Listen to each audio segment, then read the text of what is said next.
جن کی نئی کتاب کرن تبسم باہر موجود ہے، جس کی ابھی ترمذی صاحب کے ہاتھوں رسم اجرا بھی ہوئی ہے.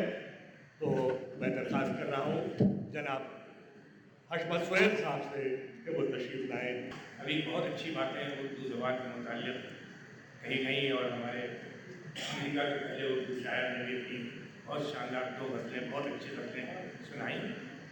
میں نے انڈیا سے ہوں، میں نے نظم بہت پہلے وہاں ایک نظم اردو میری اردو کہی تھی. جی چاہتا ہے کہ آپ نے گزار کروں، اور اس میں یہاں آ کے میں نے 2 ایک بند بھی بڑھائے ہیں. لگت ہے ہند و پاکستان دونوں جلوہ گاہے علم و فن، جن کی پیشانی پہ نقصاں فکر و دانش کی کرن. گوتم و چشتی کا مسکن، رام و نانک کا وطن، مختلف قوموں کا اور نسلوں کا یہ رنگین چمن، اور اس چمن کا ایک گلے شاداب ہے اردو زباں، جس کی خوشبو سے معطر آج ہے سارا جہاں. ایک زمانہ تھا کہ مشترکہ زباں کوئی نہ تھی، مختلف کلیاں تھیں، جانے گلستہ کوئی نہ تھی. کہہ سکے سب جس کو وحدت کا نشان، کوئی نہ تھی بن سکے جو ملکہ ہندوستان، کوئی نہ تھی. آنکھ کھولی اس نے لشکر کی صفوں کے درمیان، تو مسکرائی پھر یہ زیر سایہ شاہ جہاں. جس کی بازی گاہ طفلی بزم دلی کی فضا، جس کی بازی گاہ طفلی بزم دلی کی فضا، اور محفل عرض دکن نے بخشے آداب حیا. لکھنؤ میں اس نے سیکھے اشوا و ناز و ادا، خطۂ پنجاب کا ہر باغپن اس کو ملا. برج بھاشا کی چہیتی ملکہ عالم بنی، گل بنی بوٹا بنی شعلہ بنی شبنم.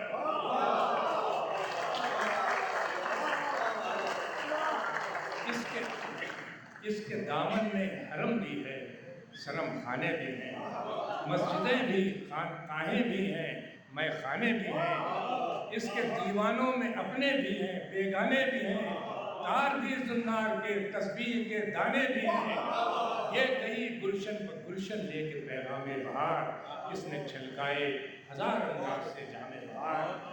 جنگ آزادی میں چمکی مثل تیغ بے نیام، ڈھونڈتی پھرتی تھی یہ روح بغاوت صبح و شام. ہر در و دیوار زندہ پر درخشاں اس کا نام، اور ڈوب کر اپنے لہو میں تھا یہ بسمل کا پیام.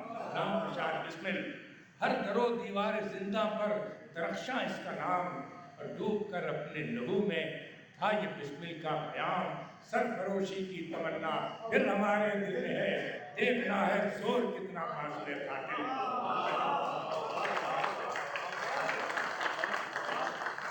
بسمل و سرشار اور چکست محسن اس کے ہیں، مصفی آزاد اور اقبال ضامن اس کے ہیں. پریم چند اور صبرو موضوع معاون اس کے ہیں، میر و سودا ذوق و غالب اور مومن اس کے ہیں. پہلے مصروں میں ہندو شاعروں کے نام ہیں، دوسرے مسلمان. ہندو و مسلم سب اس کے ناز برداروں میں ہیں، برہمن اور شیخ سب اس کے پرستاروں میں ہیں. ہندو و مسلم سب اس کے ناز برداروں میں ہیں، برہمن اور شیخ سب اس کے پرستاروں میں ہیں. آج پھر یہ ظلم کیوں محروم لطف شانہ ہے، کیوں یہ اپنے ہی چمن میں سبزے بیگانہ ہے. آج تو اپنا ہی ساقی ناظم میخانہ ہے، پھر یہ کیوں خالی فقط اردو ہی کا پیمانہ ہے. لطف تلسی پر ہو غالب کی بھی غمخواری رہے، کم سے کم اتنا تو احساس وفاداری رہے.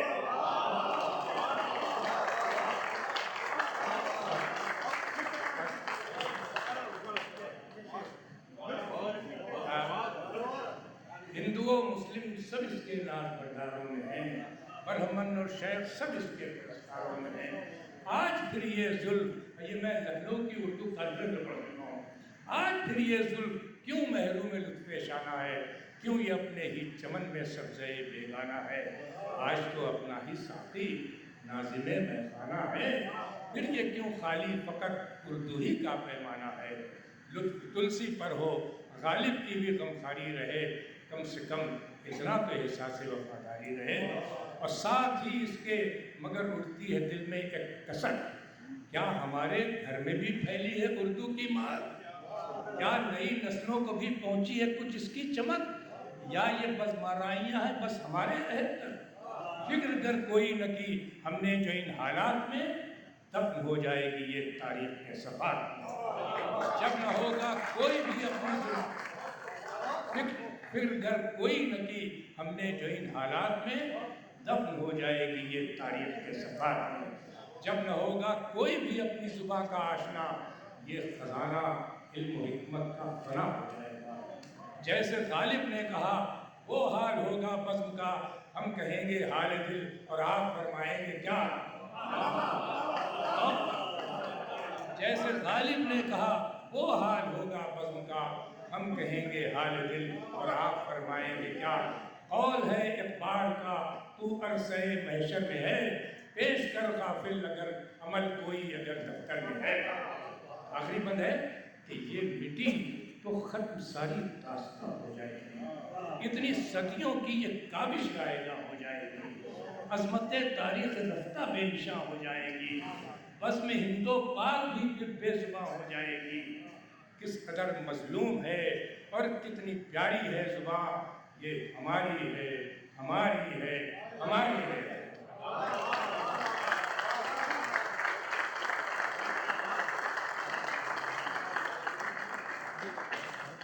یہ ذرا سے سنجیدہ زیادہ ہو گیا، اب وہ ذرا سے جی میں نے تو احمد سہیل صاحب کو زحمت دی تھی کہ کچھ ماحول تبدیل کریں گے، لیکن انہوں نے اس سنجیدگی کو آگے بڑھایا، اور شاعر ہوتا ہے اس کا قلم ہر صورت میں کرتا ہے جس میدان میں ہو۔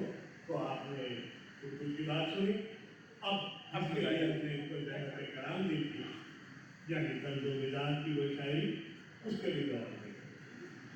ماشاءاللہ سب اردو کے شہنائی بیٹھے ہوئے ہیں، لیکن اکثر لوگ شاعری کو پسند کم کرتے ہیں۔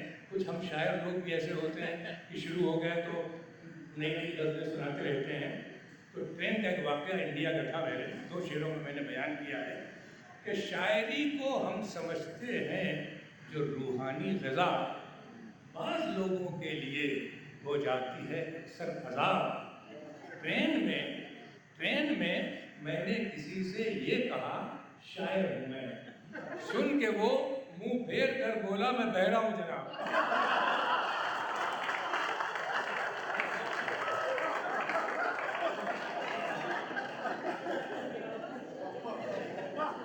ہماری خواتین بھی موجود ہیں یہاں پر، ذرا 2 شعر سنیے کہ ایک دن بیگم مجھ سے بولی تم بالکل بیگانے ہو، پڑوسی کیسا پیار کرے ہیں پڑوسن سے تم بھی دیکھو، کیا تم ایسا کر نہیں سکتے، دل کو ادھر مائل تو کرو۔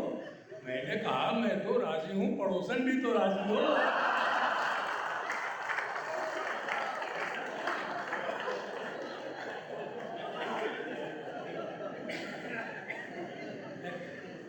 ایک اور اسی سلسلے کو سن لیجیے کہ میاں بیوی میں تھی کچھ بحث و تکرار، کہ زیر بحث غالب کے کچھ اشعار، کوئی جب فیصلہ ہو ہی نہ پایا تو پھر تنگ آ کے بیوی نے سنایا، میں مر کر جب پہنچ جاؤں گی جنت تو خود غالب سے کر لوں گی وضاحت۔ کہا شوہر نے کیا سمجھی ہو بیوی، وہ شاعر تھے شرابی اور کبابی، جہنم ہی میں ہوگا ان کو رہنا۔ کہا بیوی نے پھر تم پوچھ لینا۔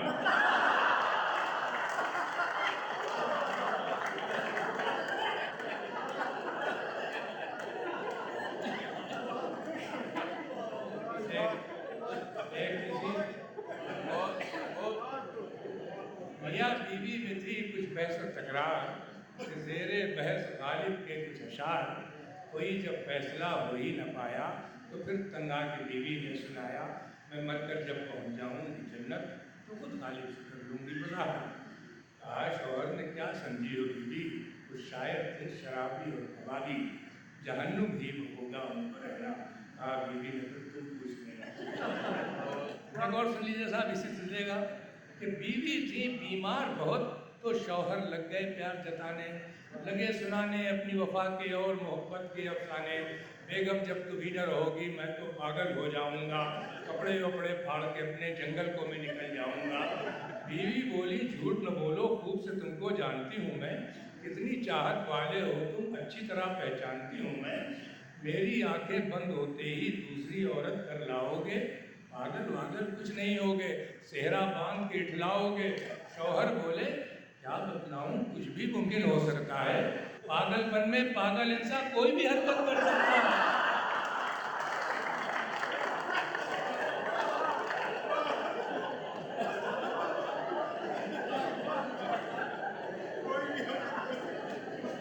ایک اور سن لیجیے، ایک تھا فقیر، ایک فقیر کا تجربہ سنیے۔ ایک تھا فقیر جاتا تھا جو روز مانگنے مسجد کے اور مندر و گرجا کے سامنے، ملتی تو تھی رقم بسر اوقات کے لیے، کافی نہیں تھی جو گزر اوقات کے لیے۔ ایک دن پہنچ گیا وہ کیسینو کے سامنے، اللہ کے نام پر لگا خیرات مانگنے۔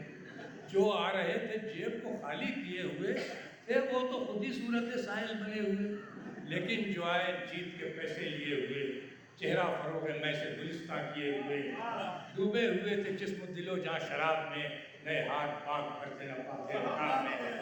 دیکھا فقیر کو تو بڑا جیت کا خمار، دیتا تھا کوئی ایک، کوئی دو تو کوئی چار۔ ایک اور آیا جس کا کہ نکلا تھا جیک پاٹ، تھا عرش پر دماغ، گرانا تھا ٹھاٹ بار، مٹھی میں نوٹ بھر کے وہ خیرات کر گیا، سائے کی بھوکی جھولی کو منہ تک ابھر گیا۔ آخری دو شعر ہیں کہ پیسے ملے فقیر کو ایک دم تو اس قدر، بولا وہ آسمان کی جانب اٹھا کہ سر تو بھی ہے خوب اے میرے رزاق دو جہاں، دیتا پتے کہاں کے رہتا ہے تو کہاں۔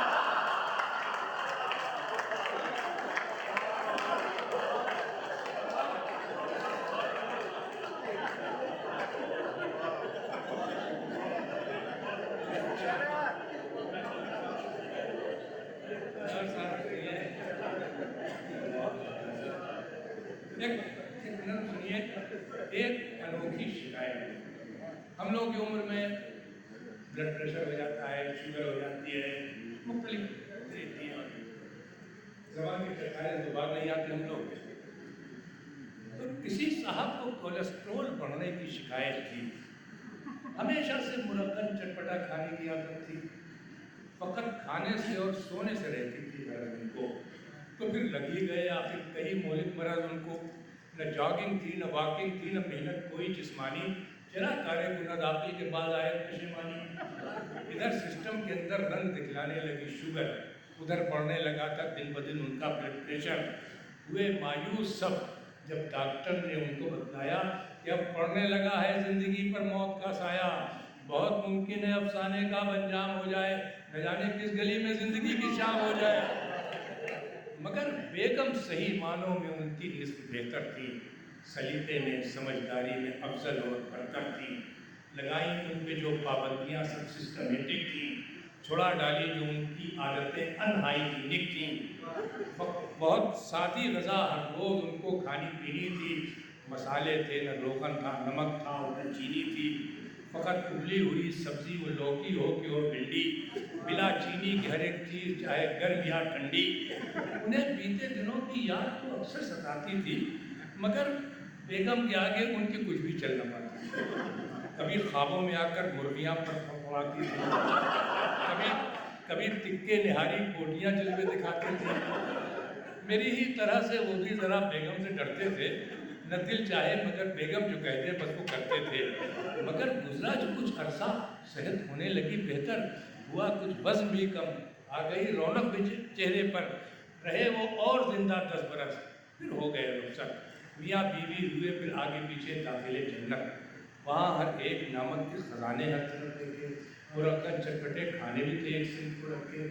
یہ بولے ایسے کھانوں کا مزہ آپ کھا نہیں سکتا، میں پرہیزی غذا والا ہوں ان کو کھا نہیں سکتا۔ فرشتے بولے یہاں بیماری آزاری نہیں ہوتی، جو جی چاہے وہ کھاؤ، کوئی دشواری نہیں ہوتی۔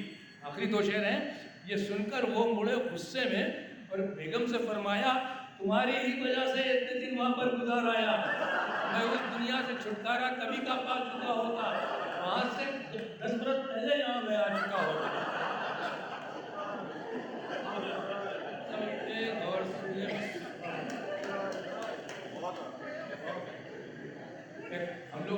بات چیت کرتے ہیں تو بچے بھی سنتے رہتے ہیں. ذرا ایک باپ اور بچے کے ڈائلاگ پر سنیے. 3 شعر ہیں. ابو کیا میری دادی اماں اگلے ہفتے آئیں گی؟ ہاں بیٹا تیری دادی اماں اگلے ہفتے آئیں گی. ابو کیا دادی اماں نے ٹی وی میں بھی کام کیا ہے؟